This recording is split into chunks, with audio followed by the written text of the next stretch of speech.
Hello everyone, this is Frank Demora with the End Times Research Ministry.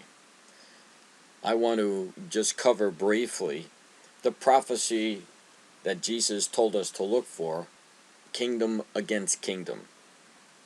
Here in the United States, over the last 4 or 5 years, we've looked out, for example, into the Middle East, and we've seen kingdom fighting against kingdom.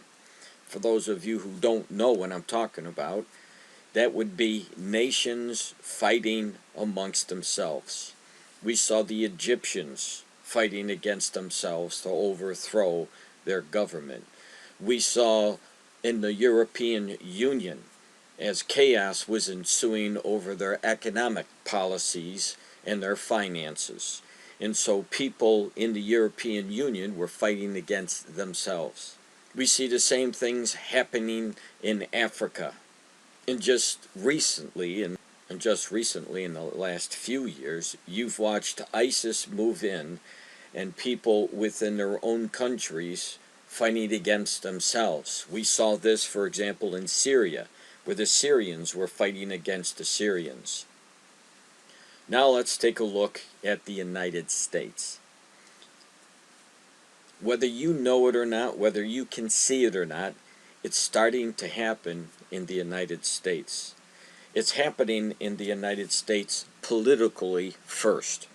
And we have the left who are so far gone now in their thinking. And the people who were once in the forefront of free speech have turned a 180-degree turn. And now they have become the oppressor of free speech. They have become the violent in the society. They have taken the normal reaction to a political process and turned it around and made it a violent stage. The left have become the aggressor. They have changed our society around so drastic, it's hard to comprehend what it will be like in the next few years. We're seeing a glimpse of this in the news.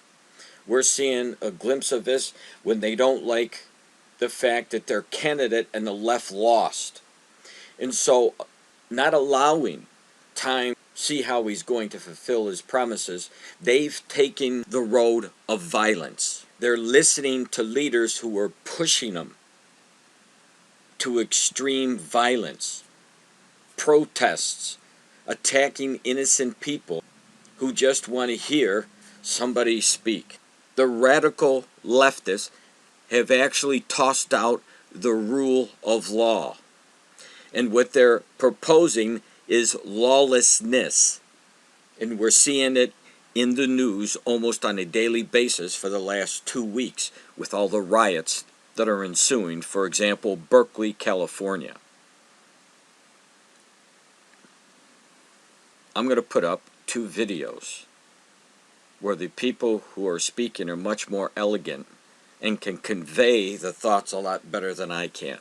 But the bottom line is this: America is now once again facing a violent political movement that wants to silence anyone who doesn't believe in their way. And though they act like righteous people, so they're acting exactly as Jesus warned in Matthew chapter 23, verse 27 through 28. Look at here. So you too outwardly appear righteous to men, but inwardly you are full of hypocrisy and lawlessness. And since the left is pushing violence, pushing no law, and get what they want, no matter whether it hurts people or not, this is something you should be very, very aware of. If you're wondering why, as I'm speaking, you can't hear me in this video that you're looking at, it's my way of showing how the people on the left are trying to silence those that are conservative, those that are holding to the rule of law. One thing is for sure: those who do not follow the word of the Lord, those that riot, those that hurt, those that try to maim, those that are lawlessness, we know whose side they're on. They're definitely not on the Lord's side. When they take up the very actions that Jesus warned about, be very, very wary of these types of actions, and don't think they won't show up at your door. The leftists will not stop until they get what they want, unless the conservatives put a halt on it. Here are the videos. University of California, Berkeley. In 1964, that campus was the birthplace of the free speech movement. Those days are gone. On the 1st of February, the students of Berkeley broke out into a full-fledged riot to stop the speech of Milo Yiannopoulos, who was an invited guest to the campus. These delinquents broke windows, set fires, physically assaulted other students who were in line waiting to hear the speech of Milo, a 33-year-old openly gay Jewish journalist, an immigrant. A couple of days later, the same thing happened at NYU to comedian Gavin McInnes, also an immigrant. Gavin was pepper sprayed.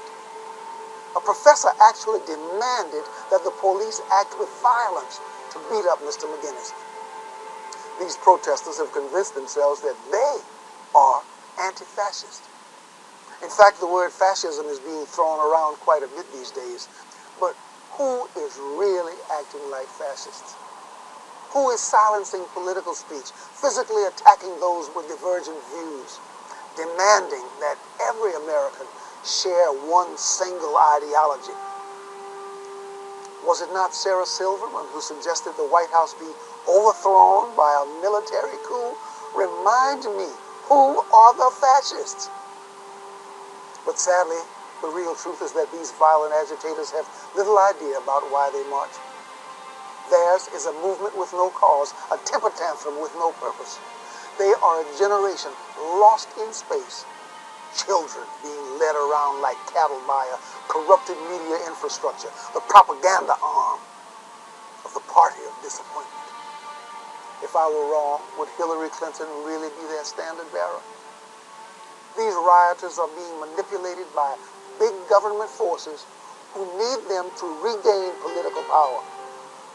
You youngsters are enchanted with socialism.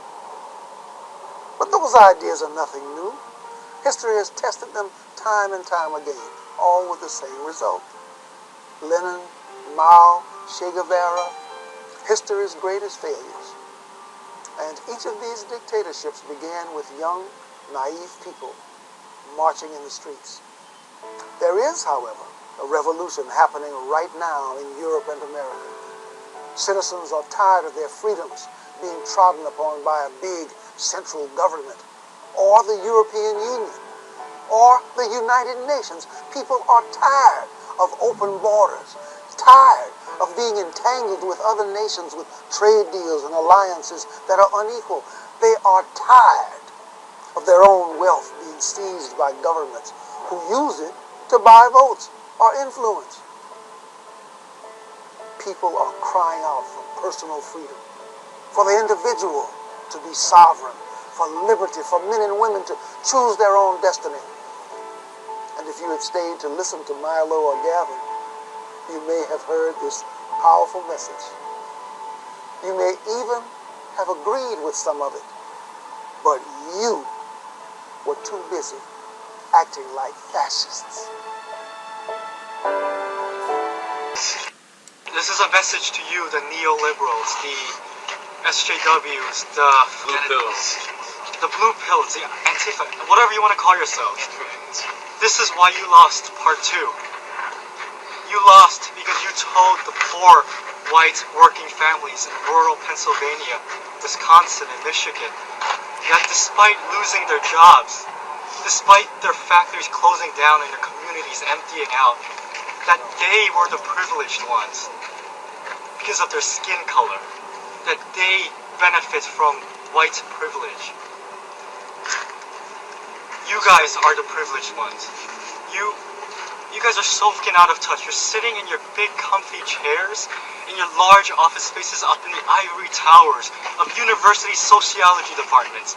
And you actually think we working class people give 2 shits about your identity politics. You think we care about intersectional trans feminism when look, I come from a working class family, alright? And the struggle doesn't discriminate. The struggle is the same. Our parents work their hands off to provide a better future for us so we don't have to struggle. And when their jobs left, that dream left with them. And you actually think we care about identity politics when the first thing that pops into our mind when we wake up is whether or not we're going to make rent this month, whether or not we have money for food in our budget, or whether or not our bronze tier Obamacare plan covers little Brittany's weird cough. Brittany is sick, so sick. We don't know what's wrong with her. It might be because we don't have enough money. We can only afford to feed her cold chicken tendies. That's right. That's right. Check your privilege.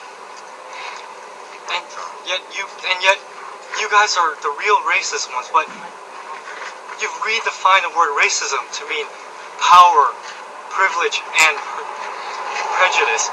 You've twisted the definition so that we can't use the word against you, but you can use the word against us and against anybody that disagrees with you. Because under this new definition, all white people are racist. All people that defend white people are either racist themselves or they're self-hating Uncle Toms or Uncle Changs.